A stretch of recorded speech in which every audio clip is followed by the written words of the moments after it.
I favored my son over my 3 daughters and allowed harsh treatment in our home. All 3 cut me off, and when my oldest daughter got married without inviting him, I took his side and everything exploded. My name is Patricia, and I'm writing this because I've lost everything that mattered. 3 daughters who used to call me mom now refuse to speak to me.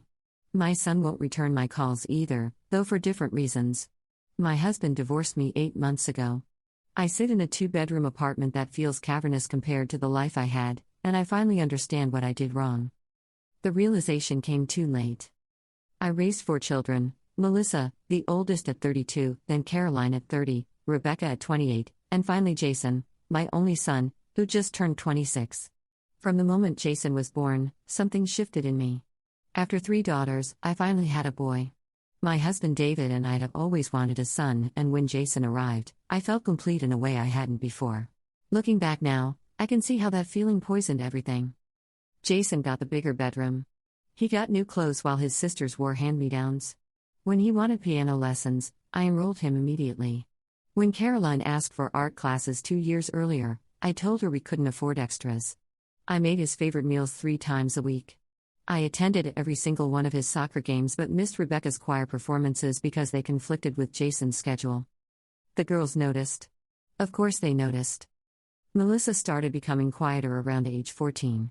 She'd been such a bright, talkative child, always showing me her drawings and stories. Gradually, she stopped sharing anything.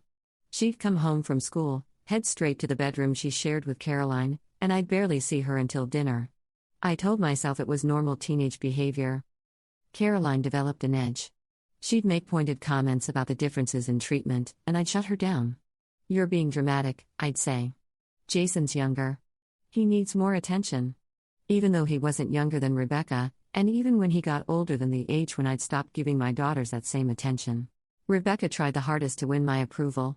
She'd bring home straight A's, and I'd glance at her report card with a distracted good job before turning back to Jason's B+ in math, strategizing about tutors.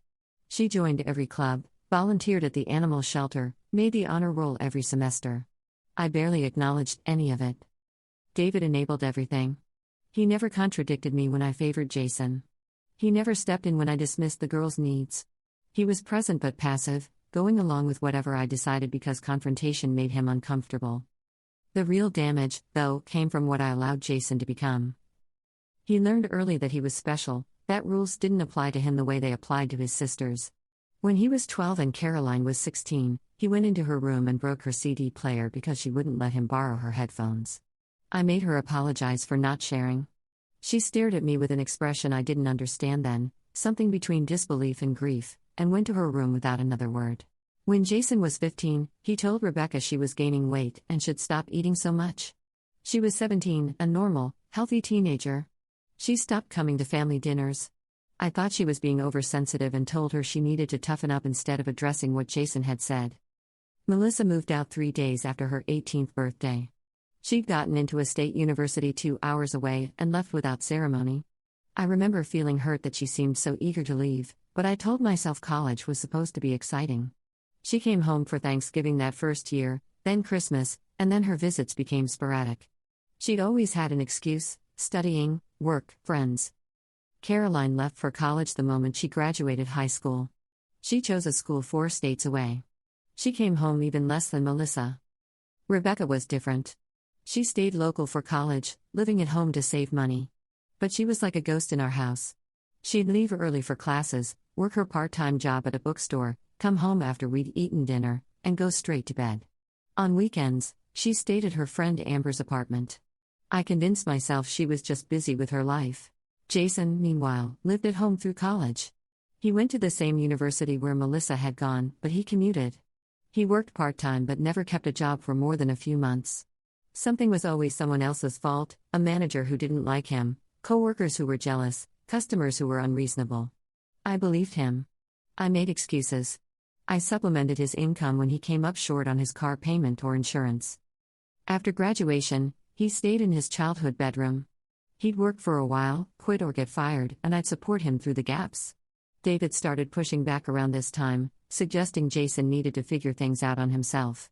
We'd fight about it behind closed doors. I always won. Jason was finding himself, I'd insist. He needed support, not tough love. The girls had gotten tough love their entire lives. Jason got endless second chances. Melissa got married when she was 27. I found out about the wedding from a Facebook post. She'd married a man named Thomas in a small ceremony at a botanical garden. The photos showed her in a simple white dress, surrounded by friends and both of her sisters. Caroline had been a bridesmaid. Rebecca had given a reading. I hadn't been invited. Neither had David or Jason. I called her immediately, my hands shaking with rage and hurt.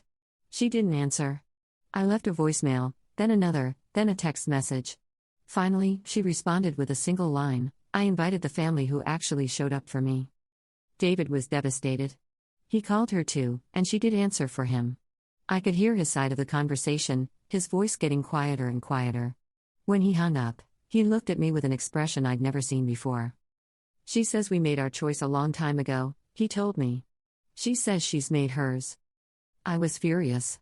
How dare she exclude us from one of the most important days of her life? I'd given birth to her, raised her, fed and clothed her. Jason was outraged on my behalf, which felt validating. He posted something on social media about fake family members who abandon you, and I knew it was about Melissa. I didn't ask him to take it down. Caroline called me 3 days later. "Take Jason's post down or I'm done with you too. He's entitled to his feelings," I said. "Melissa hurt us." Melissa protected herself from people who hurt her for 27 years, Caroline shot back. "If you can't see the difference, then yes, you should be uninvited from everything important in my life too." She hung up. I tried calling back, but she blocked my number. Rebecca was the last holdout. She still lived in town, though she'd moved into her own apartment 2 years earlier. She'd visit occasionally, tense, brief visits where she'd stay for an hour and leave. After Melissa's wedding, even those stopped. I ran into her at a grocery store 4 months after the wedding. She was with a man I didn't recognize, tall with dark hair, and they were laughing about something as they compared 2 brands of pasta sauce. She looked happier than I'd seen her in years. "Rebecca," I called out. She turned, and the happiness drained from her face. The man beside her put a protective hand on her lower back. "Mom." Her voice was flat. "I haven't heard from you. I've been worried." "I'm fine." "Who's this?" I looked at the man, forcing a smile. "This is Eric. My fiancé," she said it like a challenge. Fiancé. She was engaged, and I hadn't known. When did this happen? 3 months ago. 3 months. I'd missed 3 months of my daughter's engagement. "I'd love to hear about your plans. Maybe we could get coffee?" Rebecca glanced at Eric, then back at me. "I don't think that's a good idea." "Rebecca, please. I'm your mother." "You were my mother," she said quietly. "But you stopped acting like it when I was about 8 years old. I needed you to see me, to defend me, to make me feel like I mattered even a fraction as much as Jason. You never did." "I love you all the same," I said, and even as the words came out, they sounded hollow. "No, you don't. You never have." She took Eric's hand. "I'm getting married in 6 months. You and Jason aren't invited. Dad will get an invitation, but only if he comes alone." They walked away. I stood in the pasta aisle, frozen, until another shopper asked me to move so she could reach the shelf. I went home and told Jason what happened. He was livid. He called Rebecca, and she blocked his number too. He found her on social media and sent her a long message about family loyalty and forgiveness. She blocked him there as well. David got his invitation 2 weeks later. A simple card with elegant script, "Rebecca Chen and Eric Morrison request the honor of your presence." Inside was a handwritten note, "Dad, you're welcome to attend, but Mom and Jason are not invited. If you bring them or tell them details about the wedding, I'll have security remove you. I love you, but I need you to respect my boundaries. Rebecca." David sat at the kitchen table with the invitation in his hand for a long time. Then he looked up at me. "I'm going." "What?" "I'm going to her wedding. I've missed too much already." "You can't go without me. I'm her mother." "She doesn't want you there, Patricia. She doesn't want Jason there. And I finally understand why." He stood up. "I've been thinking a lot these past few months. About the way we raised them. The way you raised them, and the way I let you." "Let me?" My voice rose. "I did everything for those kids." "You did everything for one of those kids," he corrected quietly. "The girls got scraps. They got criticism and neglect and a brother who learned he could treat them however he wanted because you'd never hold him accountable. Jason is a good person." Jason is 26 years old, unemployed, living in our house, and has never taken responsibility for anything in his life. Because you taught him he doesn't have to. David's voice cracked. I went along with it. That's on me. I was a coward. I let you favor him, and I let him become what he is, and I let our daughters suffer. But I'm done.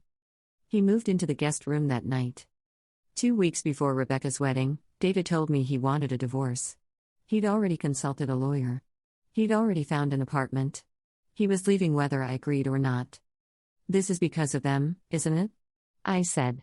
Our daughters turned you against me. Our daughters didn't turn me against you. They held up a mirror, and I finally looked at what we became. He zipped his suitcase.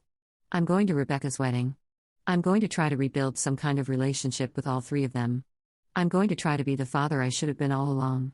And what about Jason? You're just abandoning your son? Jason is an adult who needs to figure out his own life. The best thing I can do for him now is stop enabling him. He paused at the door. The best thing you could do is the same. But I don't think you will. He left. Jason was confused and angry about the divorce. He blamed his sisters, especially Rebecca. He couldn't understand why David would leave us. I couldn't explain it to him because I didn't fully understand it myself. I was still convinced I'd been a good mother who'd done her best, and my daughters were being vindictive and cruel. The day of Rebecca's wedding arrived. David went. He didn't tell me where it was being held. Jason wanted to find out and show up anyway, to support me and stand up for family, but I talked him out of it. Some part of me knew that would make everything worse, though I couldn't articulate why. David came back to what had been our home, where Jason and I still lived, the next day to pick up some belongings he'd forgotten. He looked lighter somehow, despite the sadness in his eyes. How was it? I asked. Beautiful. Rebecca was radiant. Eric seems like a good man. He folded a sweater.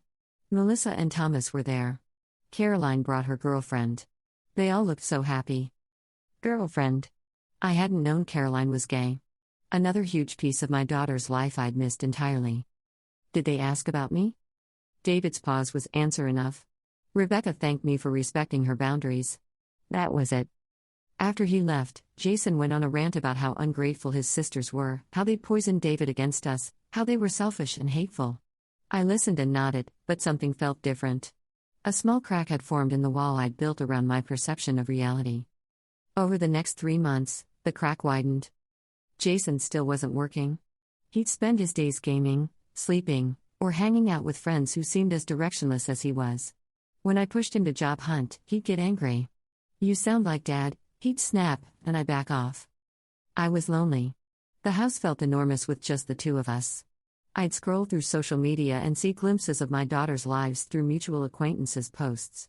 Melissa had gotten a promotion at her marketing firm. Caroline's art was being featured in a gallery show. Rebecca and Eric had bought a house. They were thriving without me.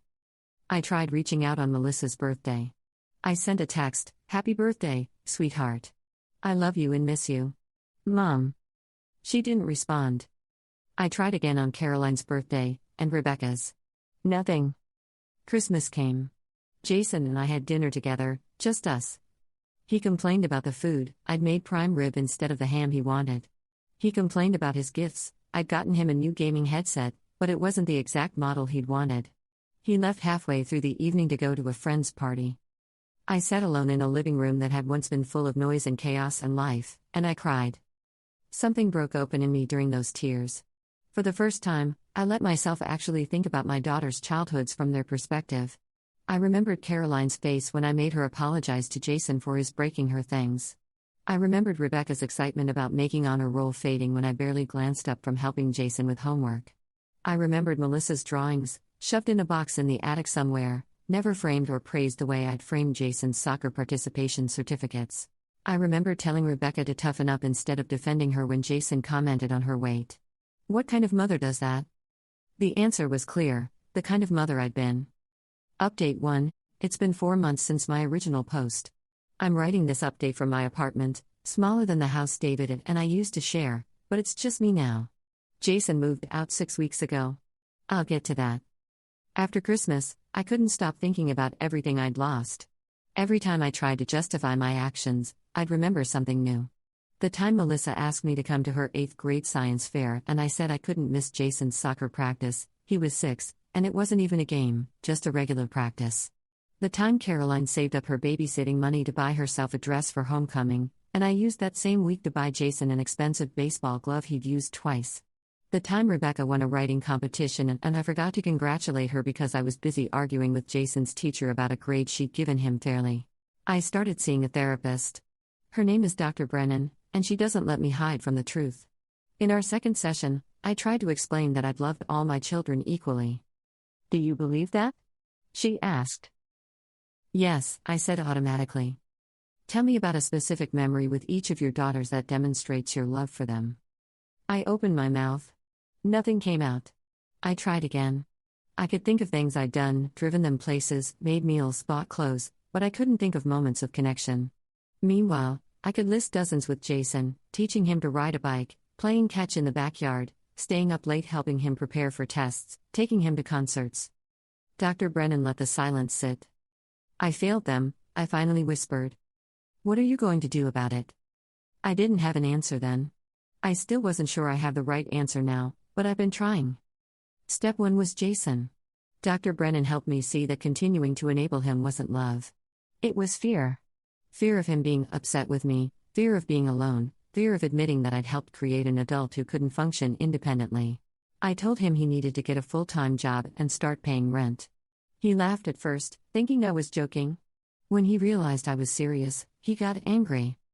"After everything I've been through with this family falling apart, you're going to turn on me too?" "I'm not turning on you. I'm asking you to be responsible." "Dad left because of you," he said. "The girls hate us because of you. And now you're going to kick me out?" "I'm not kicking you out. I'm asking you to contribute." He argued, bargained, guilt-tripped. I held firm in a way I never had before. Looking back, I can't believe it took me 54 years to set a boundary with him. He got a job at a warehouse. He hated it, complained constantly, but he kept it. He paid rent for exactly 1 month before announcing he was moving in with his girlfriend, Kendra, someone he'd apparently been dating for 3 months without telling me. "You're going to regret this," he said as he packed. "You're going to end up alone, and you'll have no one to blame but yourself." He was trying to hurt me. The old me would have crumbled, apologized, begged him to stay. Instead, I said, "You're probably right about me ending up alone. But that's a consequence of my choices, and I have to live with it. Just like you'll have to live with yours." He left. He hasn't called since. With Jason gone, I had space to really think. Dr. Brennan suggested I write letters to my daughters, not to send, but to process my feelings and get clarity. I wrote for weeks. Pages and pages of apologies, explanations, justifications, and eventually, plain truth. In mid-February, I decided to send actual letters. Not the rambling things I'd written for therapy, but short, honest notes. Melissa's letter: "Dear Melissa, I am deeply sorry for failing you as a mother. You deserved better. I favored your brother in ways that were cruel and damaging, and I dismissed your needs throughout your childhood. I don't expect forgiveness, but I want you to know that I finally see what I did wrong, and I take full responsibility. I'm proud of the woman you've become despite me, not because of me. I love you. Mom." I sent similar letters to Caroline and Rebecca. None of them responded. I didn't expect them to. Dr. Brennan warned me that my daughters might never be ready to have me in their lives, and I needed to accept that. My apology couldn't be contingent on their forgiveness. It had to be about acknowledging harm, not about making myself feel better. But I'd be lying if I said the silence didn't hurt. Then, 3 weeks ago, something unexpected happened. I was at a coffee shop, working on a grant proposal. I'd picked up some freelance nonprofit writing to fill my days, when someone said my name. I looked up. Caroline stood there, holding a to-go cup, her hair now cut short and dyed a deep burgundy. She looked so much like my mother it made my chest ache. "Caroline." I half stood, uncertain. "Can I sit?" I nodded, mute with shock. She sat across from me and didn't speak for a long moment. "I got your letter." I meant every word. "I know. That's why I'm here." She wrapped her hands around her cup. "Melissa and Rebecca got theirs too. We talked about it. We've been talking a lot, actually, the 3 of us. Trying to process everything. I'm so sorry." The words felt inadequate, but they were all I had. "I'm not here to say it's okay or that I forgive you," Caroline said carefully. I'm not sure I do. I'm not sure I ever will completely. I nodded, swallowing hard. But I've been in therapy too. A lot of therapy. And my therapist has been pushing me to figure out what I actually want, not just what I'm reacting against. She paused. I'm angry at you. I've been angry for most of my life. But I'm also tired of being angry. It takes up so much space. I understand. Do you? She leaned forward. Do you actually understand what it was like? Watching you light up when Jason walked into a room while barely noticing when I did? Listening to you make excuses for him while holding me to impossible standards? Meeting my mother and getting nothing? Tears ran down my face. I'm starting to. I don't think I'll ever fully grasp how much I hurt you. But I'm trying. Caroline's eyes were wet too. Melissa doesn't want to see you. She's the oldest, and I think she took on the most damage. She's not ready, maybe won't ever be. Rebecca is open to the possibility eventually, but not now. She's building her life with Eric, and she needs space from anything that reminds her of how she felt growing up. And you? I don't know yet. I'm here because I wanted to see if you've actually changed or if the letter was just words. She studied me. Where's Jason? He moved out. He's living with his girlfriend. Did you enable that too? No. I told him he needed to pay rent and be responsible. He chose to leave. Caroline looked surprised. How's that going? He's not speaking to me. I think he's waiting for me to apologize and take it back. Are you going to? No. Something shifted in Caroline's expression, too quick for me to read. What changed? I finally admitted what I'd done. What I'd been doing for 26 years. I wiped my eyes. I destroyed my relationships with my daughters to protect my son from reality. And in doing that, I failed him too. He's 26 and has no idea how to function as an adult because I never made him learn. Yeah. Caroline's voice was soft. You did fail him. But you failed us first and more often. I know. We sat in silence. The coffee shop buzzed around us, orders being called, milk being steamed, conversations overlapping. I can't have you in my life the way you were, Caroline finally said. I can't go back to feeling invisible or less important. I can't watch you prioritize Jason or make excuses. I can't be around that version of you. I don't want to be that version of me either. I need to see proof over time. Not just words. Actual, sustained change. What does that look like? I don't know yet. She stood. But maybe we can figure it out. Slowly.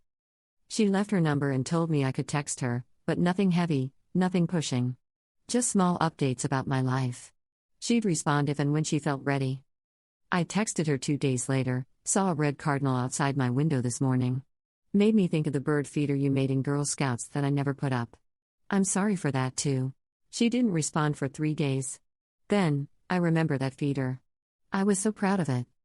Small steps. Tiny movements towards something I might not deserve but desperately want, a relationship with at least one of my daughters. Last week, Caroline asked if I wanted to meet for coffee again. We met at the same place. This time we talked for an hour. She told me about her girlfriend, Maya, who teaches middle school English. She told me about her art, the gallery show that had sold 3 pieces. She told me about the life she'd built far away from me. I listened. I asked questions. I didn't make it about me or Jason or my pain. I just tried to be present for her in a way I never was before. When we left, she hugged me briefly. This is progress, she said. But it's just the beginning. I know. I'm still seeing Dr. Brennan weekly. I'm still learning to sit with the guilt and shame without collapsing under it or running from it. I'm learning that I can't undo the past, but I can stop making the same mistakes. Jason called last week. First time in a month. He needs money, Kendra kicked him out, and he's staying on a friend's couch. He wanted to move back home temporarily. I said no. He called me heartless and hung up. I cried for an hour afterward, but I didn't change my mind.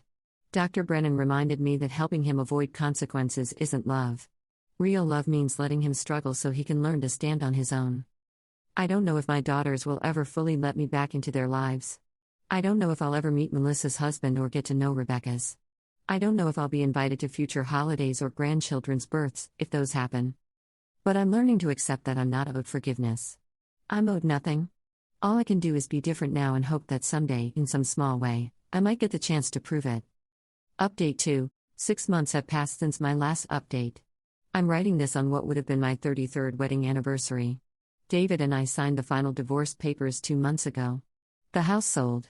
We split everything down the middle. He's dating someone now, a woman named Angela who works at the library. I know this because Caroline mentioned it during one of our coffee meetings. Caroline and I have been meeting every 2 weeks. Sometimes we just sit and talk about surface things, her job at the graphic design firm, my freelance work, a show we've both been watching. Sometimes we go deeper. Last month, she brought Maya to meet me. I was terrified I'd mess it up, but Maya was warm and funny, and she held Caroline's hand the whole time with a protectiveness I recognized. She was defending Caroline from me, even in the simple act of being present. I deserved that wariness. 3 weeks ago, Rebecca reached out. Just a text, Caroline says you've been consistent. I'm not ready to meet, but I wanted you to know I read your letter. I responded, thank you for letting me know. I'm here whenever you're ready, or never if that's what you need. She replied with a single heart emoji. It felt like more than I deserved. Melissa remains silent. Caroline says she's doing well, she and Thomas are expecting a baby. My first grandchild, and I found out through my middle daughter's filtered updates. The old me would have been devastated, demanding, insisting on my rights as a grandmother. This version of me understands I have no rights. Only the possibility of earning trust, if Melissa ever decides to give me the chance. Jason's life has gotten worse before it's gotten better. After Kendra kicked him out, he bounced between friends' couches for 2 months. He called me 6 more times asking for money or a place to stay. I said no each time.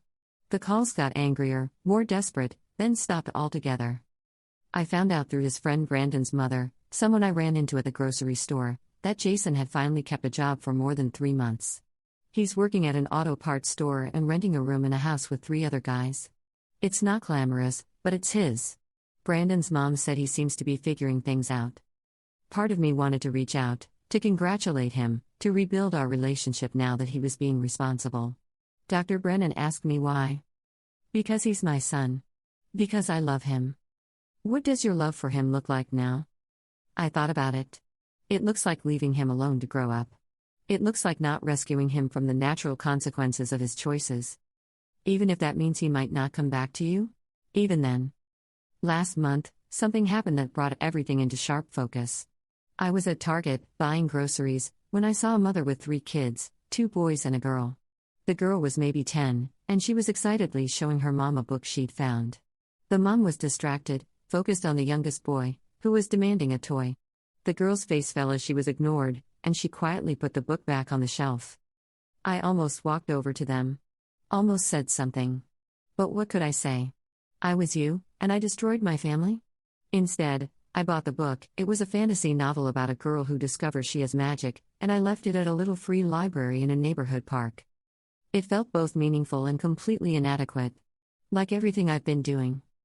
Caroline's girlfriend Maya is a painter too, and last month they had a joint show at a gallery downtown.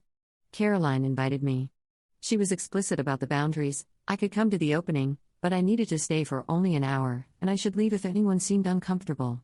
I arrived exactly on time.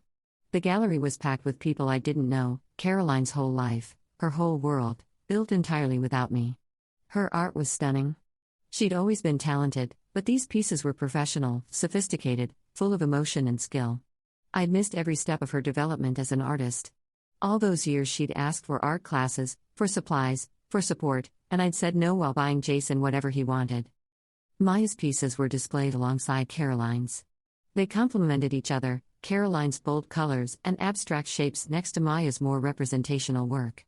There was one painting of Caroline laughing, captured in loose brushstrokes and warm light, and the love in it was so evident it made my throat tight. I stayed for 45 minutes.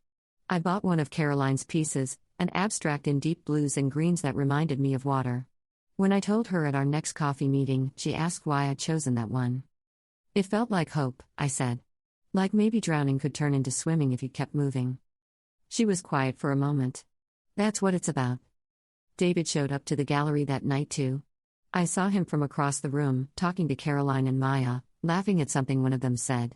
He looked happy. Lighter than I'd seen him in decades. When he noticed me, he gave a small nod, not hostile, not warm, just acknowledgement. We'd both moved into separate lives, separate attempts at redemption. Later, I asked Caroline if it was strange having both of us there. A little, she admitted. But also good. You both hurt us. You both participated in what our childhood was. But you're both trying now. That matters. Does it matter enough? She stirred her coffee, thinking. I don't know yet. Ask me in a year. A year. The idea that there might be a future, even an uncertain one, felt precious. 2 weeks ago, I got an email from Rebecca. The subject line was just hi. The message was longer than I expected. Mom, Caroline told me about the gallery. She said you came and respected boundaries and bought her art. She said you're really trying. I'm still not ready to see you. Maybe I won't ever be ready. But I'm getting married to Eric in what feels like another lifetime ago now, and I realize I never told you about it properly. We're happy. He's kind and patient and everything I needed. We bought a house with a garden, and I'm learning to grow tomatoes. I'm thinking about going back to school for library science. My life is good. I wanted you to know that your absence hasn't destroyed me. I've built something real and strong despite everything. Maybe someday that foundation will be solid enough that I can risk letting you in without it crumbling. But not yet. Rebecca. I read it 20 times. I cried through most of them. She was right, her life was good, and it had nothing to do with me. I'd always told myself I was essential, that my children needed me. But they didn't. They were thriving in my absence. They'd learned to thrive because of my absence. I wrote back, Dear Rebecca, thank you for sharing that with me. I'm so glad your life is good. You deserve every bit of happiness you found. I don't expect anything from you. I just want you to know I'm proud of you, and I'm sorry I never showed it when it would have mattered. Love, Mom. She didn't respond, but I didn't expect her to. Yesterday, I had a session with Dr. Brennan where she asked me what I'd learned. I learned that love without respect is just control. I learned that favoring one child doesn't actually help them, it cripples them. I learned that being a mother isn't about getting credit or gratitude. It's about showing up consistently and putting your children's needs ahead of your own comfort. What else? I learned I can't fix the past. I can only be different now. Are you different now? I thought about Jason, still not speaking to me but apparently keeping his job and paying his own rent. I thought about Caroline, carefully building a relationship with me at her own pace. I thought about Rebecca and Melissa, thriving in lives I wasn't part of. I'm trying to be, I said. Every day, I'm trying. This morning, on my would-be anniversary, I did something I've been avoiding. I went into storage and found the boxes of my daughter's childhood things. Melissa's drawings. Caroline's attempted art projects. Rebecca's writing. All the things I'd boxed up and forgotten while keeping Jason's soccer trophies displayed. I spent 3 hours going through it all. Their talent was obvious, even in childhood. Their voices distinct. Their personalities clear. I'd had 3 remarkable daughters, and I'd treated them like background noise to Jason's main event. I'm having their work framed. Melissa's best drawings. Caroline's childhood paintings. Rebecca's stories. I'm going to display them in my apartment. Not as a shrine or a guilt-driven monument, but as a reminder. A reminder of who they were, who they became, and who I failed to see.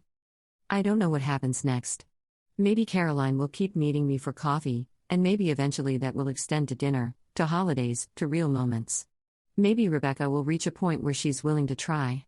Maybe Melissa will always keep me at a distance, and I'll only know my grandchild through photographs Caroline shows me. Maybe Jason will grow up fully and realize what I tried to teach him through boundaries, or maybe he'll stay angry forever. Maybe I'll spend the rest of my life alone, and maybe that's exactly what I've earned.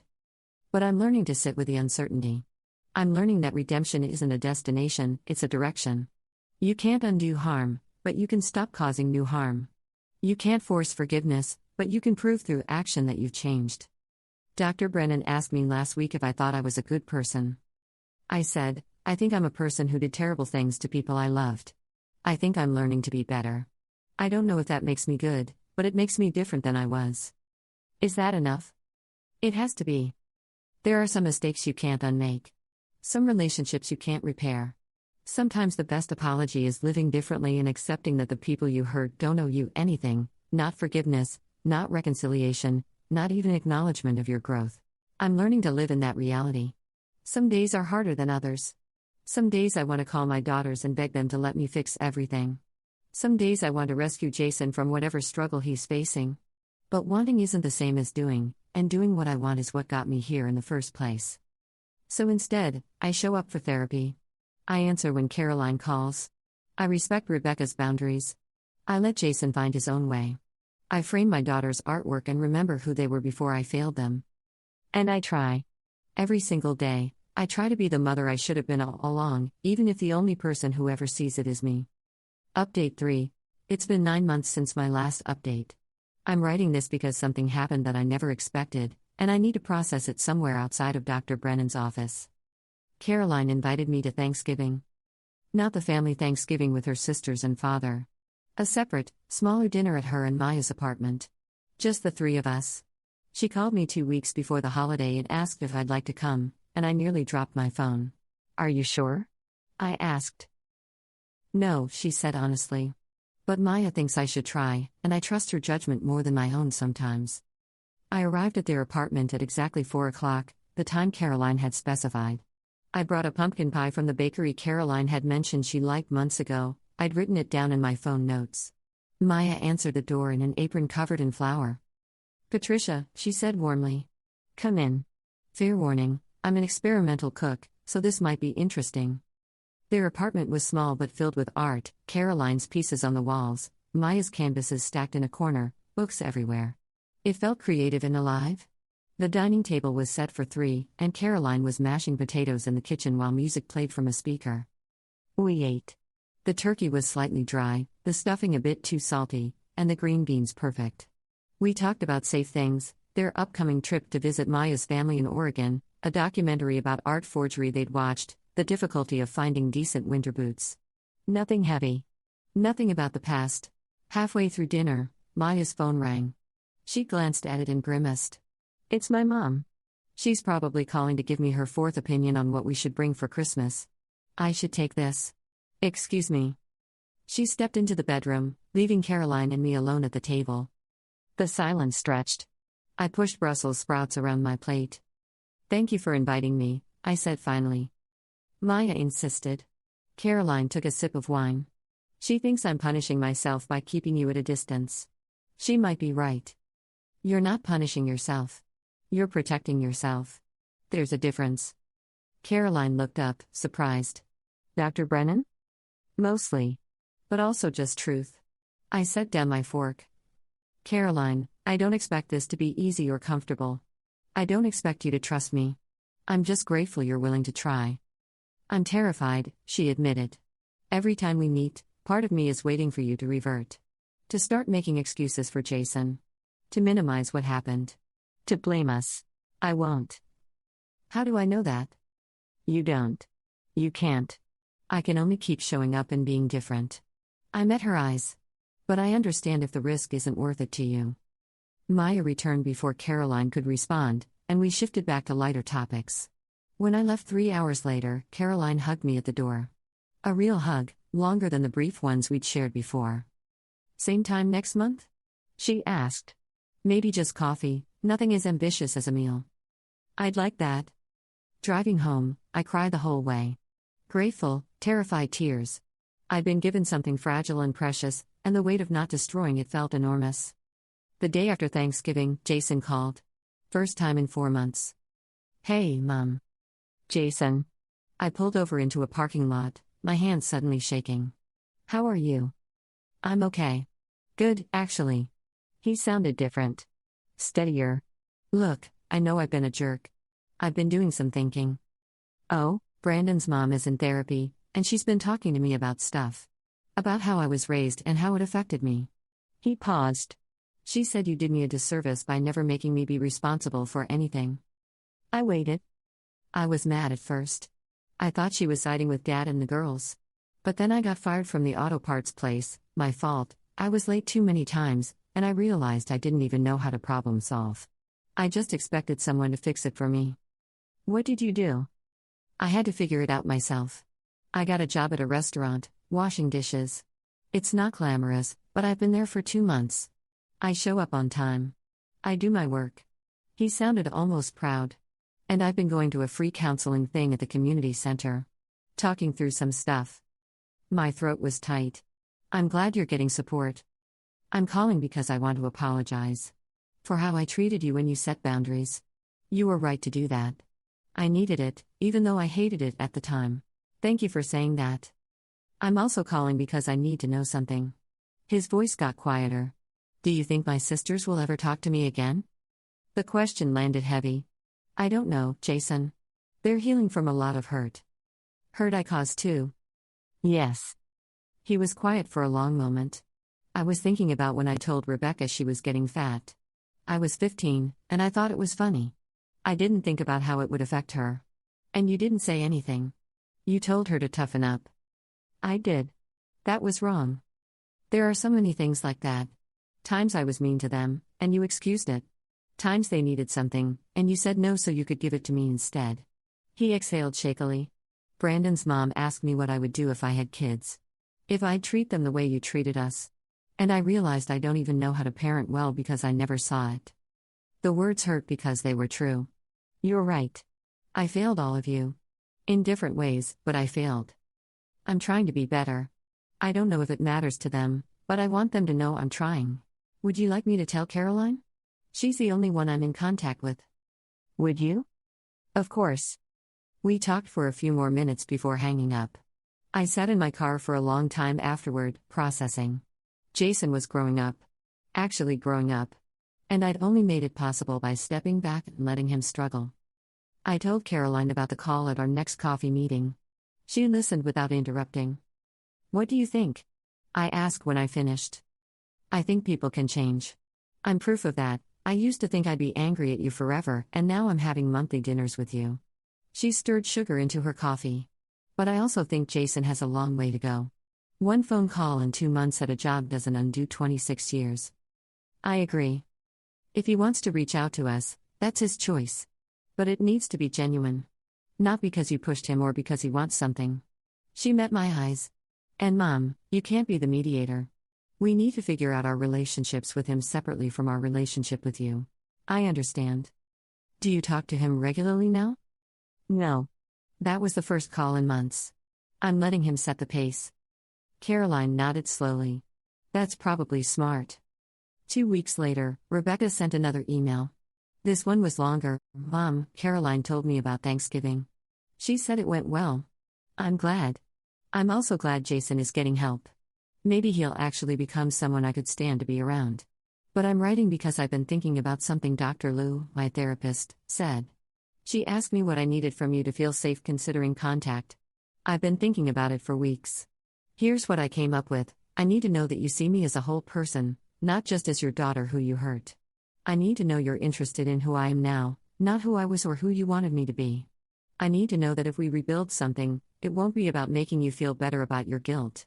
Does that make sense? Because if you can genuinely say yes to those things, maybe I'm ready to try a phone call. Just a phone call. Nothing more yet. Let me know. Rebecca. I responded immediately, Dear Rebecca, yes to all of those things. I would love to talk to you whenever you're ready. I'll follow your lead completely. I'm interested in who you are now, the woman who grows tomatoes and wants to study library science and build a life with Eric. Not because you're my daughter, but because you sound like someone worth knowing. And you're right that rebuilding can't be about easing my guilt. That's my burden to carry, not yours to soothe. I'm here when you're ready. Love, Mom. She called 3 days later. I was at the grocery store when my phone rang, and I almost didn't answer the unknown number. Mom? It's Rebecca. I abandoned my cart in the middle of the produce section and walked outside. Hi, sweetheart. Is this a good time? Yes. Absolutely yes. We talked for 27 minutes. She told me about her job at a nonprofit that provided literacy programs for adults. She told me about Eric's family, his parents who welcomed her immediately, his sister who'd become a close friend. She told me about their house, the garden where tomatoes actually grew this year despite her inexperience, their cat named Hitchcock. I asked questions. I listened. I didn't interrupt or make the conversation about me. When she mentioned that Eric's mother had taught her to can tomatoes, I felt a sharp pang of loss. That should have been something I taught her, but I didn't say it. I should go, she said eventually. Eric and I are trying a new recipe tonight. Thank you for calling. This meant everything to me. Don't make it bigger than it is, she said, but her tone was gentle. It's just a phone call. Even so. After we hung up, I sat in my car and cried again. Seemed like I was doing that a lot these days. But these were different tears than the ones I'd cried a year ago. Less about grief and more about gratitude. Dr. Brennan asked me the next week how it felt to talk to Rebecca. Terrifying. Wonderful. Fragile. Fragile how? Like I'm holding something made of glass, and one wrong move will shatter it. What would a wrong move look like? I thought about it. Pushing for more than she's ready to give. Making it about me. Bringing up Jason without her asking. Expecting her to absolve me. You've learned a lot. I've had good teachers. I smiled slightly. Mostly people who suffered because I refused to learn earlier. Christmas approached. Caroline invited me to a small gathering at their apartment, just her, Maya, and Maya's sister who was visiting. I brought gifts I'd agonized over, a set of professional-grade paintbrushes for Caroline, a book about feminist art history for Maya, and a scarf for Maya's sister whose name I'd asked for specifically. The evening was easier than Thanksgiving. I was learning to exist in my daughter's spaces without taking up too much room. Maya's sister, Veronica, was funny and warm, and she treated me like a normal person rather than someone who'd destroyed her family. It was refreshing. Your daughter is incredibly talented, she told me while Caroline and Maya were in the kitchen. She is. I'm lucky I get to see it now. Caroline mentioned you weren't always close. I appreciated that Caroline had apparently told her some version of the truth. No. I made a lot of mistakes as a mother. I'm trying to do better. Veronica nodded. My dad and I didn't talk for years. He's still learning too. It's hard, but possible. Before I left, Caroline pulled me aside. Rebecca called me yesterday. She said you two talked. We did. It was good. She's thinking about meeting you in person. Maybe in a few months. Caroline hesitated. She asked me to be there when it happens. Like a buffer. Whatever makes her comfortable. And she asked about Dad. She wants to make sure he's not bringing Angela. That's fair. You're really okay with all these conditions? Caroline searched my face. The old you would have been offended or hurt. The old me ruined everything. This version is just grateful for any chance at all. On New Year's Eve, I stayed home alone. Not because I didn't have options, Caroline had mentioned their plans, and I could have asked to join, but because I wanted to sit with where I was. A year ago, I'd been living in denial, convinced my daughters were being unfair. Now I understood exactly how fair they were being, how much grace they were extending just by tolerating my presence. I made a list of things I'd learned. Love is not the same as attention, and attention is not the same as favoritism. Children remember everything, especially the moments you thought didn't matter. You can't parent differently after the damage is done, but you can be different going forward. Boundaries are not punishments. Saying I'm sorry is the easy part. Living differently is the work. Sometimes the best thing you can do for your children is leave them alone to flourish without you. I read the list 3 times, then folded it into my journal. January brought a surprise. Melissa sent a message through Caroline. Not to me directly, but about me. The message was, "Tell Mom I'm having a girl. Due in April. I'm not ready to talk yet, but I wanted her to know she'll have a granddaughter." A granddaughter. I sat with the news for hours, cycling through joy and grief. I was going to have a grandchild I might never meet. Melissa was creating new life, building her family, and I was a footnote at best. Caroline called that evening. You okay? Yes. No. I don't know. I wiped my eyes. I'm happy for her.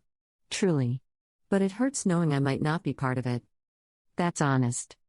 Does she hate me, Caroline? Completely? I don't think Melissa hates you. I think she's protecting herself and her family from potential harm. There's a difference. Will I ever get to meet my granddaughter? I don't know, Mom. That's up to Melissa. Caroline's voice softened. But I can tell you that she's watching. All 3 of us are watching to see if this version of you is real or temporary. If it lasts, maybe things shift. But you can't rush it. I won't. Good. February brought the first meeting with Rebecca in person. Caroline arranged it at a neutral restaurant, and she arrived 20 minutes early to set up the buffer zone, as she jokingly called it. I got there on time. Rebecca showed up exactly at noon. She looked so much like my mother it made my heart hurt. Same jawline, same way of tilting her head when she was uncertain. She'd cut her hair shorter since I'd last seen her, and she wore a wedding ring that caught the light. Hi, she said. Hi. I didn't move to hug her, didn't reach across the space. I let her control the distance. We sat. Ordered food. Caroline carried most of the early conversation, telling a story about a difficult client at work. Gradually, Rebecca relaxed. She told me about the library science program she'd started, about a community garden project she'd joined with Eric, about their plans to foster a dog. Eric and I can't have kids, she said matter-of-factly. Medical stuff. We're okay with it. We like our life. It sounds like a beautiful life. It is. She met my eyes. I built it carefully. I built it to be the opposite of how I grew up. The words stung, but I nodded. I'm glad you did. We talked for 90 minutes. When we left, Rebecca gave me a quick, awkward hug. This was okay, she said. Maybe we can do it again. I'd like that very much. Walking to my car, Caroline caught up with me. You did good, Mom. I barely said anything. Exactly. You let her lead. You didn't push. She squeezed my arm. Progress. That night, I updated my list. Sometimes love means being quiet and letting others tell their stories. Jason called again in March. He'd kept his restaurant job, gotten promoted to line cook, was taking a class at community college. He sounded proud and scared. I want to reach out to the girls, he said. But I don't know what to say. Start with accountability. Don't explain or justify. Just acknowledge what you did. Will they forgive me? Maybe. Maybe not. That's not something you can control. He was quiet. It's weird getting advice from you that's actually helpful. I'm learning as I go. Me too. In April, Caroline texted me a photo. Melissa in a hospital bed, exhausted and glowing, holding a tiny baby with a shock of dark hair. The caption, Clara Grace. 7 pounds, 4 ounces. Everyone's healthy. I stared at the photo for an hour. My granddaughter. My first grandchild, and I'd learned about her birth through a text. But I was learning to sit with a bittersweetness, to accept that this was what I'd earned. I sent back, she's beautiful. Please tell Melissa congratulations and that I'm thinking of her. Caroline replied, I will. 2 weeks later, another text from Caroline, Melissa says you can send a gift if you want. Nothing big. Just something small for Clara. I went to a children's bookstore and spent 2 hours selecting the perfect book. I chose a classic, Goodnight Moon, with a simple inscription, for Clara, with love from your grandmother Patricia. May your life be full of wonder and people who see you. I sent it through Caroline. I don't know if Melissa read the inscription or if she threw the book away. Caroline didn't tell me, and I didn't ask. But I'd offered something, and it hadn't been rejected outright. That felt like a small miracle. Dr. Brennan asked me what I wanted for the future. I want to keep doing what I'm doing. Showing up. Being consistent. Not pushing. Do you want relationships with all your children? Of course. But I want them to be real. I want to actually know who they are, not who I needed them to be. And if Melissa never lets you in? I took a breath. Then I'll live with that. I'll be grateful for Caroline and Rebecca. I'll hope Jason keeps growing. And I'll accept that some wounds don't heal. That's very mature. It's very late, I corrected. But better late than never. A final thought. The heart is capable of extraordinary healing, but sometimes that healing looks like growth away from the source of pain rather than reconciliation with it. If you're reading this as a parent, please see your children. All of them. Equally. Not perfectly, none of us are perfect, but fairly. Don't let one child shine so bright that the others live in shadow. Your attention is not infinite, but it should be equitable. And if you're reading this as someone who had to grow despite your parents rather than because of them, please know this, you didn't deserve the neglect. You deserve to be seen, celebrated, defended, loved. The fact that you've built a beautiful life anyway is a testament to your strength, not proof that the hurt didn't matter. You matter. You always did.